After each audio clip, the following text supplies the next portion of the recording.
Assalamualaikum warahmatullahi wabarakatuh. Perkenalkan, nama Intan Anggraini, NIM 2253169, kelas PAI 3C, dengan mata kuliah Fikih Kontemporer, dan dosen pengampu Bapak Sidik Aulia, SHI, MHI. Baiklah, di sini saya akan menjelaskan materi tentang rokok, sekilas tentang pengertian dan beberapa hukum rokok serta dampaknya bagi kesehatan.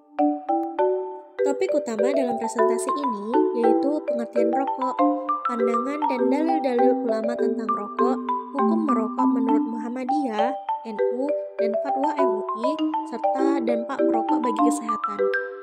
Yang pertama, pengertian rokok. Rokok adalah sebuah benda yang berbentuk silinder dari kertas berukuran panjang antara 70 hingga 120 mm, bervariasi tergantung negara, dengan diameter sekitar 10 mm, yang berisi daun-daun tembakau kering yang telah dicacah.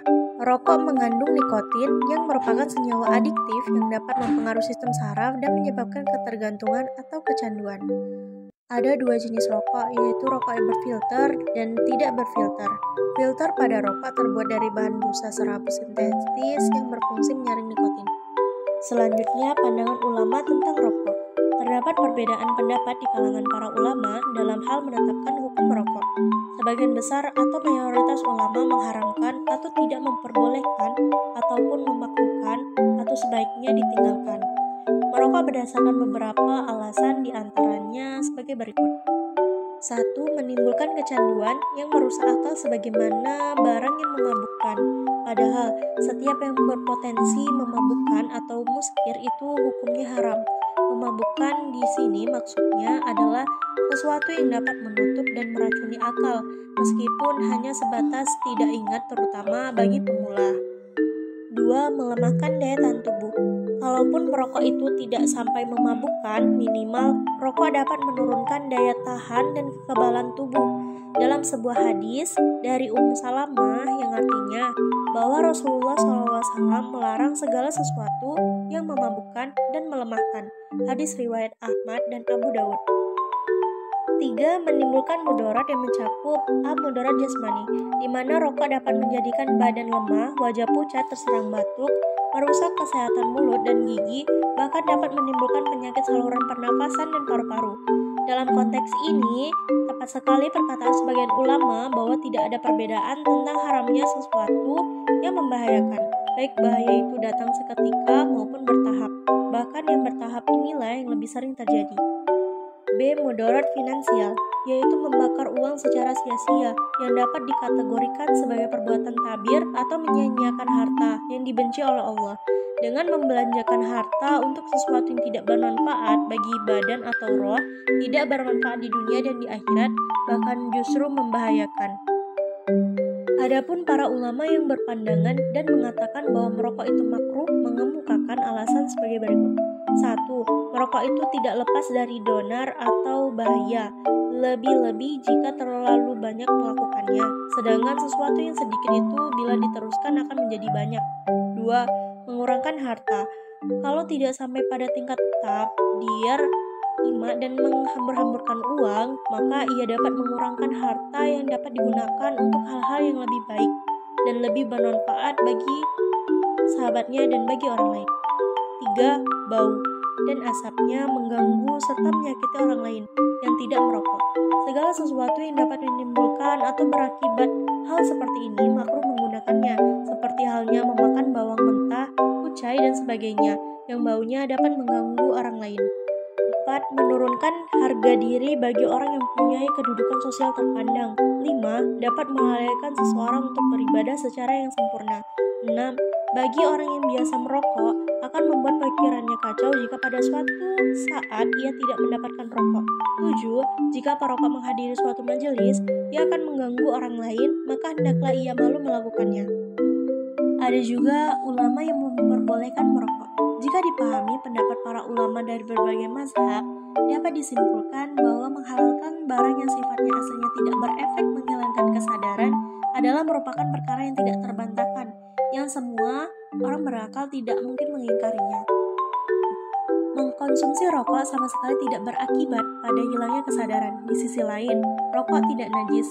Segala sesuatu yang demikian sifatnya tidaklah ia haram karena dirinya sendiri atau tidak. Sebaliknya, ia mungkin menjadi haram karena adanya unsur luar. Dengan demikian, rokok menjadi haram hanya bagi orang yang seandainya ia merokok akan terkena mudarat, tidak haram atas orang lain. Adapun klaim bahwa rokok membawa mudarat bagi semua orang secara mutlak perlu ditinjau kembali. Bagaimana mungkin mudarat rokok bersifat mutlak jika dengan kasat mata dapat ditemui bahwa kebanyakan orang yang merokok tetap sehat? Selanjutnya, dalil-dalil menurut ulama tentang rokok. Ulama yang memperbolehkan merokok mengacu pada dalil surat Al-Baqarah ayat 29 yang artinya, dialah Allah yang menciptakan segala yang ada di bumi untukmu. Sedangkan ulama yang mengharamkan rokok mengacu pada dari Ibnu Abbas radhiyallahu anhu, dia berkata bahwa Rasulullah Shallallahu alaihi wasallam bersabda yang artinya tidak boleh berbuat kemudaratan pada diri sendiri dan tidak boleh berbuat kemudaratan pada diri orang lain. Hadis riwayat Ahmad dan Ibnu Majah. Selanjutnya, hukum rokok menurut Muhammadiyah. Pimpinan Pusat Muhammadiyah melalui Majelis Tarjih dan Tajdid mengeluarkan fatwa baru terhadap rokok. Setelah menelaah manfaat dan mudarat rokok, Majelis Tarjih dan Tajdid Muhammadiyah berkesimpulan bahwa merokok secara syariah Islam masuk dalam kategori haram. Selanjutnya, hukum rokok menurut NU. PBNU menganggap bahwa rokok itu hukumnya makruh, yakni jika dikerjakan tidak berdosa dan jika ditinggalkan mendapat pahala. Sebagian besar ulama terdahulu juga berpandangan bahwa merokok itu berhukum mubah atau makruh.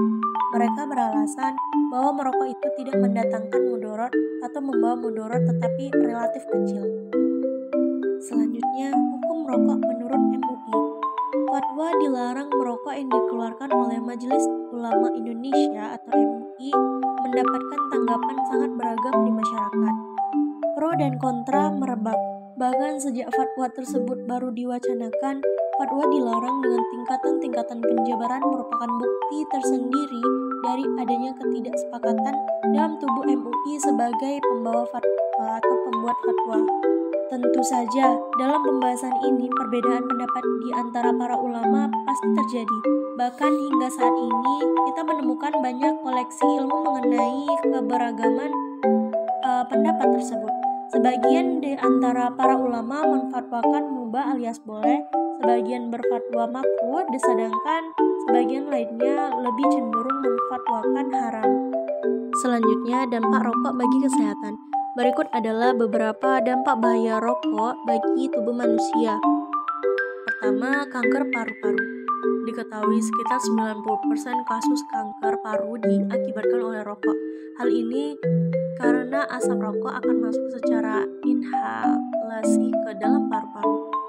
Zat dari asap rokok ini akan merangsang sel di paru-paru menjadi tumbuh abnormal. Diperkirakan 1-10 perokok sedang dan 1-5 perokok berat akan meninggal akibat kanker paru-paru. 2. Kanker kandung kemih. Kanker kandung kemih terjadi pada sekitar 40% perokok. Studi menemukan kadar tinggi dari senyawa 2 dalam rokok menjadi karnisogen yang mengarah pada kanker kandung kemih. 2. Kanker kandung kemih. Kanker kandung kemih terjadi pada sekitar 40% perokok. Studi menemukan kadar tinggi dari senyawa 2-dietilemin dalam rokok menjadi karsinogen yang mengarah pada kanker kandung kemih. 3. Kanker payudara. Perempuan yang merokok lebih berisiko mengembangkan kanker payudara. Hasil studi menunjukkan perempuan yang mulai merokok pada usia 20 tahun dan 5 tahun sebelum ia hamil pertama kali berisiko lebih besar terkena kanker payudara. 4. Kanker serviks. Sekitar 30% kematian akibat kanker serviks disebabkan oleh merokok. Hal ini karena perempuan yang merokok lebih rentan terkena infeksi pada virus penular seksual. 5. Kanker kerongkongan. Studi menemukan bahwa asap rokok merusak DNA dari sel-sel esofagus sehingga menyebabkan kanker kerongkongan. Sekitar 80% kasus kanker esofagus telah dikaitkan dengan merokok. 6. Kanker pencernaan. Meskipun asap rokok masuk ke dalam paru-paru, tetapi ada beberapa asap yang tertelan sehingga meningkatkan resiko kanker atau gastrointestinal atau pencernaan. 7. Kanker ginjal. Ketika seorang merokok, maka asap yang mengandung nikotin dan tembakau akan masuk ke dalam tubuh. Nikotin bersama dengan bahan kimia berbahaya lainnya seperti karbon monoksida dan tar menyebabkan perubahan di jantung, pernapasan, sirkulasi, dan tekanan darah. Karsinogen yang disaring keluar dari tubuh melalui ginjal juga mengubah sel DNA dan merusak sel-sel ginjal. Perubahan ini berpengaruh atau mempengaruhi fungsi ginjal dan memicu kanker. 8. Kanker mulut. Tembakau adalah penyebab utama kanker mulut. Diketahui perokok 6 kali lebih besar mengalami kanker mulut dibandingkan dengan orang yang tidak merokok. Dan pada orang yang merokok, tembakau tanpa asap berisiko 50 kali lipat lebih besar. 9. Kanker tenggorokan. Asap rokok yang terhirup sebelum masuk ke paru-paru akan melewati tenggorokan, karenanya kanker ini akan berkaitan dengan rokok. 10. Serangan jantung. Nikotin dalam asap rokok menyebabkan jantung bekerja lebih cepat dan meningkatkan tekanan darah, sedangkan karbon monoksida mengambil oksigen dalam darah lebih banyak yang membuat jantung memompa darah lebih banyak. Jika jantung bekerja terlalu keras ditambah tekanan darah tinggi, maka bisa menyebabkan serangan jantung. 11. Penyakit jantung koroner atau PJK. Sebagian besar penyakit jantung koroner disebabkan oleh rokok dan akan memburuk jika memiliki penyakit lain seperti diabetes mellitus. 12. Aterosklerosis. Nikotin dalam asap rokok bisa mempercepat penyumbatan arteri yang bisa disebabkan oleh penumpukan lemak. Hal ini akan menimbulkan terjadinya jaringan parut dan penebalan arteri menyebabkan aterosklerosis. 13. Penyakit paru obstruktif kronik atau PPOK. Kondisi ini menyebabkan aliran darah terhalangi sehingga membuat seorang sulit bernafas, dan sekitar 80% kasus PPOK disebabkan oleh rokok. Kondisi ini bisa menyebabkan terjadinya emfisema atau sesak nafas akibat kerusakan pada kantung udara atau alveoli, dan bronkitis kronis, batuk dengan banyak lendir yang terjadi terus-menerus selama 3 bulan. Selanjutnya, impotensi. Bagi laki-laki berusia 30-an dan 40-an tahun, maka merokok itu meningkatkan risiko disfungsi ereksi sekitar 50%. Hal ini karena merokok bisa merusak pembuluh darah, nikotin mempersempit arteri sehingga mengurangi aliran darah dan tekanan darah ke penis, sehingga jika seseorang sudah mengalami impotensi, maka bisa menjadi peringatan dini bahwa rokok sudah merusak daerah lain di tubuh. Selanjutnya, gangguan medis lainnya. Beberapa gangguan medis juga bisa disebabkan oleh rokok seperti tekanan darah tinggi, hipertensi, gangguan kesuburan, memperburuk asma, dan radang saluran nafas. Berisiko lebih tinggi mengalami degenerasi makula atau hilangnya penglihatan secara bertahap. Katarak, menjadi lebih sering sakit-sakitan, menimbulkan noda di gigi dan gusi, mengembangkan sariawan di usus, serta merusak penampilan. Penting untuk diingat bahwa dampak rokok bagi kesehatan tidak hanya berlaku bagi perokok aktif, tetapi juga bagi perokok pasif, orang yang terpapar asap rokok. Oleh karena itu, berhenti merokok atau tidak memulai kebiasaan merokok adalah langkah yang sangat penting untuk menjaga kesehatan tubuh. Sekian, terima kasih. Wassalamualaikum warahmatullahi wabarakatuh.